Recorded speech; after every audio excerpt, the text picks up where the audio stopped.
टिप्पणियां तो जिस सारे वरिष्ठ पत्रकार हैं, अध्येता हैं, सबसे महत्वपूर्ण बात यह है कि सभी इतिहास के भी अध्येता हैं और वर्तमान समाज के भी अध्येता हैं। और जब हम अपने किसी भी ज्ञान और अनुभव से टिप्पणी करते हैं तो उसमें तथ्य ये भी जुड़ना चाहिए कि ये जो बदलाव हुआ है वो है क्या। वो 8वीं की सामाजिक विज्ञान की किताब है, इतिहास की पुस्तक नहीं है। सबसे पहले तो ये ध्यान रखना चाहिए। और सामाजिक विज्ञान में समाज के ताने बाने से संबंधित बातों को ध्यान में, तो ऐसा क्यों हो, वो देखना चाहिए। और उसमें 2 महत्वपूर्ण टिप्पणियों पर बहुत अच्छे से ध्यान देना चाहिए। जितनी भी टिप्पणियाँ आई हैं उनके संदर्भ में, उसमें 2 बहुत महत्वपूर्ण टिप्पणियाँ हैं। एक तो अकबर को लेकर सबसे ज़्यादा बात हुई, चूँकि हालांकि उसमें औरंगजेब के बारे में भी है, बाबर के बारे में भी है, दूसरे जो शासक रहे उनको आक्रांता कहें, कुछ भी कहें, उसके बारे में भी है, और शिवाजी के बारे में भी, छत्रपति शिवाजी के बारे में। अकबर के बारे में लिखा गया है कि वो शुरुआत में ज़रूर क्रूरता के साथ शासन उन्होंने शुरू किया, लेकिन बाद में उनके मन में सरधर्म संभाव भी आया और शासन की रीति नीतियाँ उन्होंने बदली। ये उसी का हिस्सा है जिस हिस्से को लेकर हम यहाँ पर विवाद भी कर रहे हैं, चर्चा भी, ये उसी पुस्तक में लिखा है और वहीं से पढ़कर मैं बता रहा हूँ। और उसके नीचे एक छोटी टिप्पणी है, पूरा जो चैप्टर है उसके नीचे फुटनोट जिसको हम कहते हैं, उसको भी बहुत ध्यान से पढ़ना चाहिए, तो हम बहस को ज़्यादा सार्थक साबित कर पाएंगे। उसमें लिखा है कि ये जो सारा जिक्र किया गया है ये किसी दुराग्रह के लिए नहीं है, इसको किसी दुराग्रह के साथ नहीं पढ़ा जाए। ये जो इतिहास के कुछ तथ्य हैं जिनको सामने लाना आवश्यक, तो उसको रखा गया है, लेकिन सभी इस पर अपने हिसाब से पढ़ने के लिए और अपनी राय बनाने के लिए स्वतंत्र है। अगर उसमें ये फुटनोट लिखा हुआ है और उस टिप्पणी को अलहदा करके हम ये कहेंगे कि ये, देखिए दिक्कत तो यहीं पर है ना कि इतिहास के सारे मामले वही हैं कि लम्हों ने खता की है और सदियों ने सजा पाई है, और लम्हों की उन खताओं को जो बदलना चाहता है वो उससे बड़ी खता कर रहा होता है। न इतिहास कुरेद के बदला जा सकता है, न नक्शों को फाड़ के बदला जा सकता है, न लाइनों को मिटाकर दहलीजों को हटाया जा सकता है। सवाल ये ज़रूर होता है इतिहास के संदर्भ में कि इतिहास लिख कौन रहा है।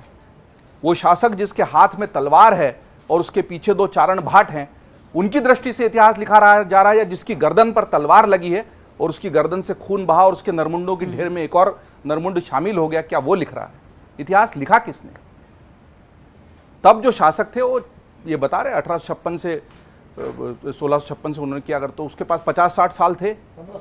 हाँ, तो भाई अभी जो शासक है ना, उसकी दिक्कत ये है कि उसके पास 5 साल होते हैं और उस 5 साल में उसको ऐसा कुछ करना होता है कि अगले 5 साल फिर से मिल जाए। तो जो इसको समझेगा उसको शासन वाली व्यवस्था तो समझ में आ जाएगी। और तब वाला था तो वो 50 साल करेगा कि 5 साल करेगा कि 5 महीने करेगा, उसको पता नहीं होता। कौन भाई भतीजा चाचा ताऊ आकर उसकी गर्दन पर तलवार रख के राजगद्दी छीन लेगा। तो राजगद्दी की इन षड्यंत्र वाली साजिशों के बीच से निकले हुए इतिहास की पुकारों को कोई दबाएगा और कोई उठाएगा।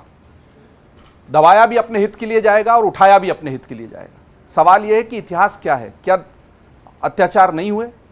ठीक बात है कि अशोक ने भी किए होंगे, अकबर ने भी किए होंगे, लेकिन उसको आप पढ़ाएंगे किस तरीके से?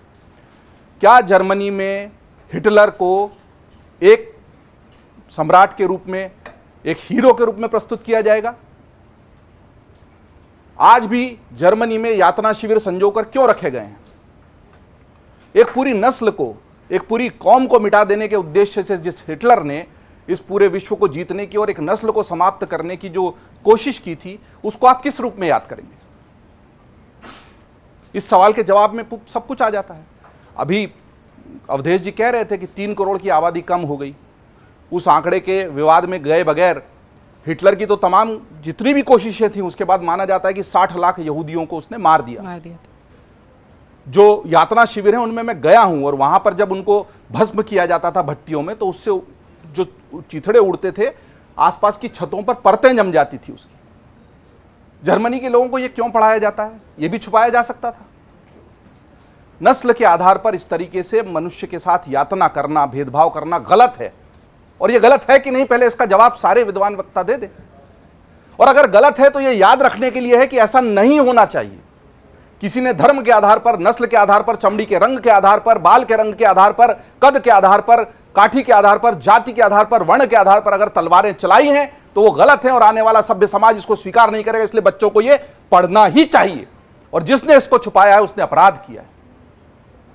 और अगर इस सच को बता देना अपराध है तो सारी दुनिया अपराध कर रही है। फिर हिरोशिमा और नागासाकी की याद में जहां पर जापान में फूल चढ़ाए जाना और उनके स्मारक बनाना अपराध है, और वर्ल्ड ट्रेड सेंटर के सामने भी स्मारक बनाना अपराध ही है।